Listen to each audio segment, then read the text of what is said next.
Salut toi, j'en ai touché un mot récemment dans une de mes dernières vidéos, mais si toute cette crise actuelle que nous connaissons n'avait pas eu lieu, j'aurais passé quelques semaines en Islande avec ma copine Jennifer. Et très probablement que en passant du temps en Islande, je me serais servi de Tinder là-bas pour vous concocter une vidéo Tinder en Islande sur le même exemple que celle que j'ai fait quand j'étais en Australie et en Nouvelle-Zélande.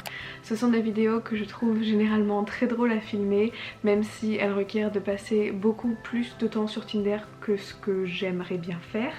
Je trouve ça relativement horrible comme passe-temps, mais je sais que vous trouvez ça drôle. Alors au début du confinement, je me suis réinscrite sur Tinder et j'avais envie de faire genre un Tinder spécial confinement.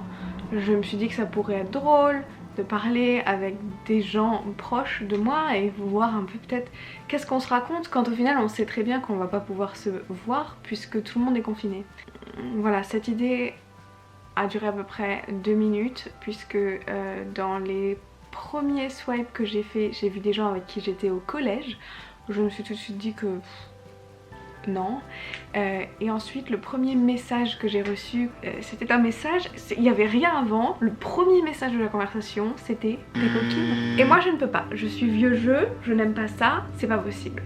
Et je me suis dit que j'allais laisser tomber parce que c'était trop délicat, trop bizarre et que je me sentais pas bien. Bref.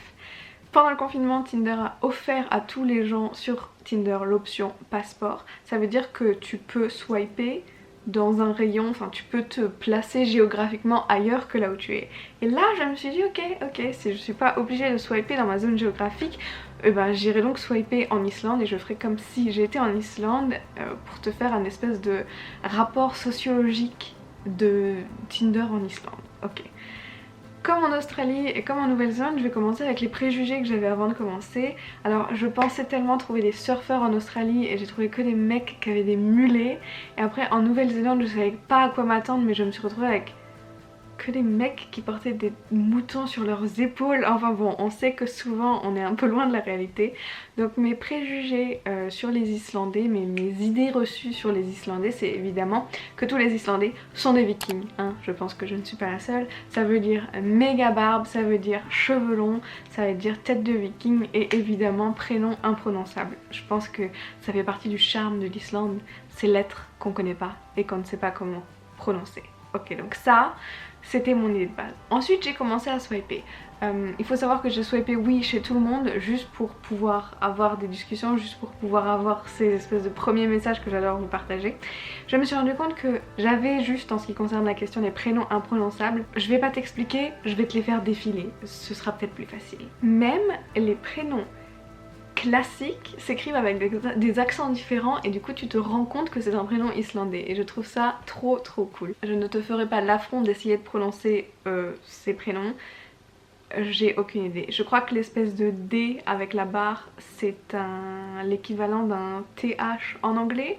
Encore une fois je ne suis pas sûre et comme je ne suis pas allée en Islande j'ai pas pu les entendre parler donc la prononciation on garde ça pour plus tard. Quelque chose qui m'a positivement surpris pendant que j'étais en train de swiper sur Tinder en Islande, et c'est la première fois que j'ai vraiment cette impression, c'est que les mecs, 90% des mecs sourient sur leur photo de profil.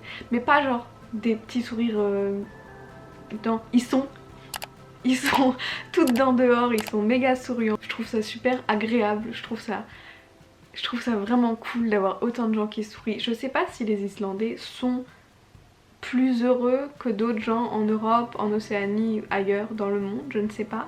Mais en tout cas sur leur photo Tinder, ils ont l'air tous très joyeux, très heureux et ça fait du bien. Quelque chose à quoi je ne m'attendais pas du tout, c'est que autant d'Islandais soient à fond passionnés de plonger. Voilà, pour moi les Islandais ne plongent pas parce que ils ont certes la mer là-haut mais il fait vachement froid. Et honnêtement, probablement une personne sur 5 avait des photos où il était en train de plonger. Alors je dis pas qu'il plongeait en Islande évidemment, je pense que la plupart des gens plongeaient ailleurs, mais apparemment grand fan de plongée sous-marine. Et quelque chose que je ne m'explique pas non plus, très fan d'aviation. Je ne compte pas le nombre de personnes qui étaient pilotes, qui faisaient une école d'aviation ou qui posaient en photo soit en train de piloter, soit de copiloter, soit de poser à côté d'un avion. J'ai jamais vu autant de photos en rapport avec les avions ensemble autre part que sur Tinder en Islande.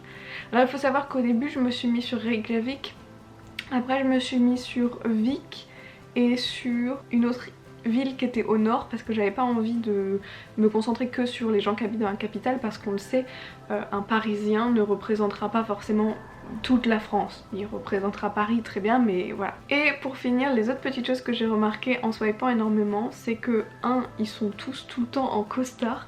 Alors moi je cherchais du viking, bon peut-être pas habillé en fourrure tu vois, mais je m'attendais pas à autant de costards et je m'attendais pas à autant de sportifs. Genre je pensais que ça allait être comme en Australie, des gens qui étaient très randonnée, camping et compagnie. Je m'attendais pas forcément à autant de photos dans les salles de sport et ça encore une fois une grande majorité des gens postaient des photos de profil dans les salles de sport avec leurs haltères etc. On en voit certes sur Tinder quand on est en France mais pas une personne sur deux quoi. Et là c'était vraiment, alors je sais pas s'ils sont tous hyper sportifs mais en tout cas sur Tinder ça a l'air. Ah oui, et il y en a quand même quelques-uns qui posaient avec des armes à feu alors que je ne sais pas pourquoi dans ma tête il n'y a pas d'armes à feu en Islande. Parce que je sais pas, pour moi c'est quelque chose de très américain et je vois les Islandais comme très opposés à la culture américaine, donc je sais pas, je m'y attendais pas mais apparemment, alors je sais pas si c'était des chasseurs ou si c'était aucune idée, mais il y a des gars qui posaient avec leurs armes à feu. Pas forcément le genre de photo que je trouve sexy mais bon, chacun fait bien ce qu'il veut. Ok, alors j'ai trouvé quelques vikings, oui, mais pas une grande majorité. Je pensais qu'ils seraient tous comme ça. Je pense que c'est toujours pas le bon pays pour moi. Moi il faut que je trouve le pays qui recense tous les vikings du monde. Mais si c'est pas l'Islande, qu'est-ce que c'est? Va-t-il falloir que je tente le Groenland la prochaine fois?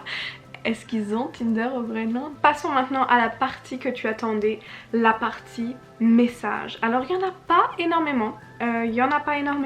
J'ai reçu beaucoup de messages, j'ai parlé à beaucoup de gens, mais c'était tous des gens qui étaient très polis, très avenants et qui ont tous commencé une discussion humaine normale qui commençait par soit parler de ma couleur de cheveux, ça m'arrive souvent, soit de répondre à l'une de mes photos. Donc dans mes photos Tinder j'avais mis des trucs de voyage etc en me demandant où c'était ceci, comment c'était cela, quel est le voyage que t'as préféré. Des conversations humaines normales, incroyables mais vraies. Il existe encore des pays où on essaye de communiquer sur Tinder sans balancer du thé coquine à chaque fin de phrase, incroyable mais vrai. J'ai quand même sélectionné quelques-unes des phrases, alors c'est plus mignon que dégueulasse cette fois, Dieu merci. Peut-être il faut que je déménage en Islande quand même, hein, même s'ils sont pas trop vikings. La première phrase qu'on m'a sortie, elle est très connue et je l'avais déjà vue sur Tinder Nightmares. Si tu ne suis pas ce compte Instagram et que tu parles anglais, je te le recommande vraiment.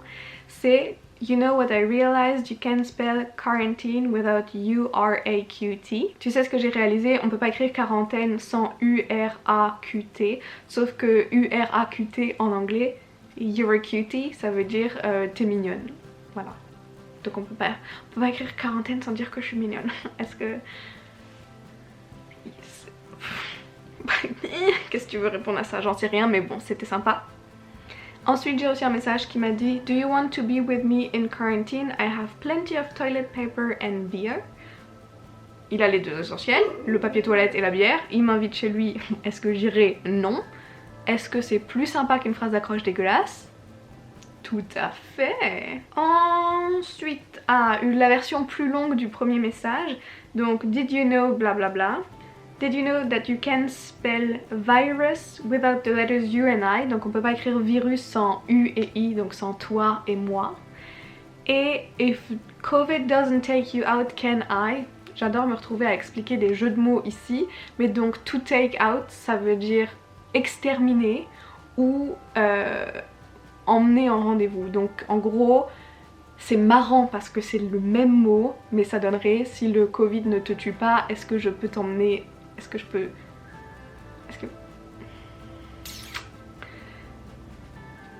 que moi je peux t'inviter pour un date, genre c'est pas logique, les jeux de mots c'est nul quand on les explique mais celui-là en anglais il est pas mal donc j'avais envie de le faire figurer dans cette vidéo. Ensuite le seul message un peu olé olé que j'ai reçu, je pense qu'il est complètement olé olé mais par rapport aux autres. Enfin, j'ai eu tellement de douceur et de gentillesse que ça va, je me sentais bien. Il y en a, Ilmar m'a dit The doctor told me to stay inside, can I stay inside you? Le médecin m'a dit de rester à l'intérieur, est-ce que je peux rester à l'intérieur de toi? Est-ce que c'est dégueulasse? Oui. Mais il n'y en avait que un sur la quantité de gens qui m'ont écrit. Il n'y en a que un qui a fait une allusion sexuelle. Ilmar, l'Islande n'est pas fière de toi. Et le plus mignon pour la fin, celui-là, bon, je sais que forcément c'est du vu et revu, mais j'ai une théorie là-dessus et je t'en parle juste après. On m'a écrit le truc le plus contagieux pendant cette pandémie, ça reste ton sourire. Et vu que eux ils sont tous tellement souriants, je trouvais ça super cool comme message. Alors comme dit, ça vient probablement pas de lui et c'est des trucs qu'on a déjà lus partout, mais c'est toujours sympa de recevoir un commentaire sur mon sourire plutôt qu'un t'es coquine. Je ne m'en remets pas. Parfois je vais faire les courses et je me dis, je fais quoi si je croise le mec qui m'a écrit t'es coquine, genre dans le supermarché? Parce que moi avec mes cheveux bleus je peux pas me cacher, je peux pas faire genre c'était quelqu'un d'autre, ok? Il y a personne d'autre ici qui a les cheveux bleus. Je suis grillée et je vais aller faire mes courses avec une cagoule. Ok. Donc, maintenant que j'ai fini Tinder en Islande et que je me suis rendu compte que les mecs islandais étaient très polis et très sympas. Petite 1, je vais déménager en Islande. Voilà, ça c'est... mais ça c'est un peu hors contexte, mais c'est dans mes projets. Parce que je préfère ça que ça.